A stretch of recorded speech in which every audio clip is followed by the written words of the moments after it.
ஏறிட்டு அப்புறம் ஒரு சீட்டு காலியா இருந்துச்சு, பக்கத்துல உட்கார்ந்தாரு. எனக்கு ஒய்ஃப் இறந்து போயிருச்சு, கேன்சர் வந்து நான் இப்ப தனியா தான் இருக்கிறேன் அப்படின்னு.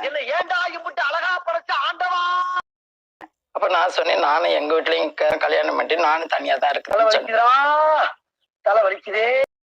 ரெண்டு பேரும் வந்து பீச்சில் பேசலான்ட்டு கூட்டிட்டு வந்தாங்க எம்ஜிஆர் சமாதி.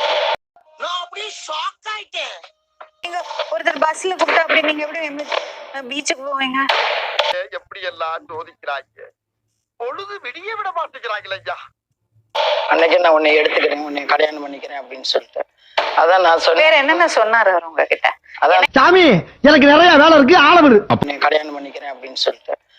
வயசுமா உங்களுக்கு? எனக்கு இப்ப வந்து 57 வயசு ஆகுது. சரி, ஏமா அப்படி தப்பு பண்றீங்க? சின்ன பசங்கன்னா நான் திட்டலாம், நீங்க செஞ்சது சரின்னு உங்களுக்கு படுதா? திருமணம் பண்ணல, என்ன பண்ணல, ஆனா ஒன்னா வாழ்ந்துட்டு இருக்கீங்க, வந்து வாங்கிட்டு திருப்பி ஆளு காணாம. எவ்வளவு நாள் இருப்பாரு உங்க கூட? ஒரு 3 நாள் 4 நாள் இருப்பாரு. அப்புறம் இது உங்களுக்கு சரின்னு படுதாமா? உங்களுக்கு ஃபேமிலி ஃபேமிலி ரெண்டு பையன் ஒரு பாப்பா இருக்காங்க. ஃபுல் இன்சார்ஜ் என்னையே பாத்துக்க சொல்லி நல்லா மெயின்டெனன்ஸ் பண்றாங்க ஆபீஸ்ன்ட்டு. மேடம் நல்லா மெயின்டெனன்ஸ் பண்றாங்க. இப்படி ஏதாமா எத்தனை மாசம்? 1 வருஷம்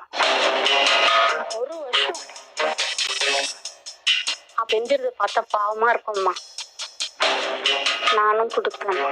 வாங்க பீச்சுக்கு போலாம் அப்படின்னு கூப்பிட்டாங்க. பீச்சுக்கு போயிருந்தோம். அவங்க பீச் போலான்னு கூப்பிட்டாங்களா? அன்னைக்கு யாரு கூப்பிட்டாலும் நீங்க பீச்சுக்கு போவீங்களா? அவங்களுக்கு வந்து வீடு கேட்டேன். வீடு கேட்டா பீச்சுக்கு போவீங்களா? இந்த கிளி கிளிக்கிறாள் எந்த ஒரு காரியா இருப்பா.